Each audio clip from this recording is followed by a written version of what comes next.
Hello friends. एक बार एक विमान में एक बहुत ही खूबसूरत महिला ने प्रवेश किया।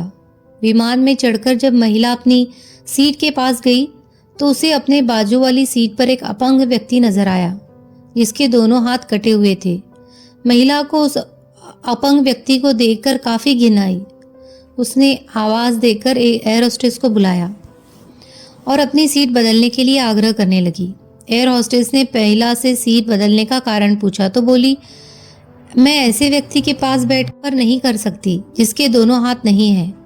मैं इस व्यक्ति के प्रति सहज नहीं हूँ। मैं इस व्यक्ति के पास बैठकर यात्रा नहीं कर सकती, इसीलिए प्लीज आप मुझे कोई और सीट दे दीजिए। दिखने में शांत और पढ़ी लिखी महिला के इस व्यवहार पर एयर होस्टेस अचंभित हुई। एयर होस्टेस ने चारों तरफ देखा लेकिन कोई भी सीट खाली नहीं थी। एयर होस्टेस ने महिला को कोई भी सीट खाली न होने का कहा और साथ में यह भी आश्वासन दिया कि यात्रियों की सुविधा उनका पहला कार्य है, इसीलिए वो कैप्टन से बात करके कुछ न कुछ हल जरूर निकालेगी। इतना कहकर एयर होस्टेस कैप्टन के पास चली गई। कुछ देर बाद एयर होस्टेस वापस आई और महिला से बोली, मैडम, आपको हुई असुविधा के लिए मैं आपसे माफी मांगती हूँ, लेकिन फिलहाल इस पूरे विमान में एक ही सीट खाली है जो कि बिजनेस क्लास की है। जैसा कि मैंने आपको बताया कि हमारी कंपनी का प्रथम उद्देश्य यात्रियों की सुविधा का ख्याल रखना है, इसीलिए हम हमारी कंपनी के इतिहास में पहली बार किसी इकोनॉमी क्लास के यात्री को बिजनेस क्लास में बिठाने जा रहे हैं।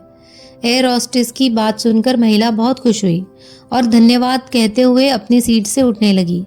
तभी एयर होस्टेस ने उस अपंग व्यक्ति की और अपने दोनों हाथ बढ़ाते हुए कहा, सर, आपको हो रही असुविधा के लिए मैं आपसे माफ़ी चाहती हूँ, लेकिन हम आपको इकोनॉमी क्लास से बिजनेस क्लास की सीट दे रहे हैं क्योंकि हम नहीं चाहते कि आप किसी अशिष्ट व्यक्ति के साथ यात्रा करें। एयर होस्टेस की ये बात सुनकर सभी यात्री एयर होस्टेस के इस निर्णय के लिए तालियां बजाने लगे और वो सुंदर महिला अपने इस तरह के बर्ताव पर अब नजरें नहीं उठा पा रही थी। तभी वो व्यक्ति अपनी सीट से उठा और बोला, मैं एक भूतपूर्व सैनिक हूँ। कश्मीर में हुए एक मिशन के दौरान मैंने अपने दोनों हाथ खो दिए, लेकिन मुझे हमेशा खुद पर देश के लिए दिए इस बलिदान पर गर्व होता था।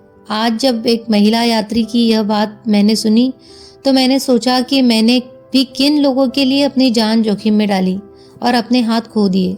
लेकिन जब आप सभी के व्यवहार और सोच को देखा तो मुझे आप खुद पर गर्व महसूस हुआ। इतना कहकर वो यात्री बिजनेस क्लास में चला गया और वो महिला शर्म से पानी पानी हो गई। आप सुन रहे थे कहानी बलिदान का मूल्य। अगर आपको कहानी पसंद आई हो, हमारा चैनल पसंद आ रहा हो तो प्लीज़ हमारे चैनल को सब्सक्राइब कीजिए, लाइक कीजिए और शेयर कीजिए।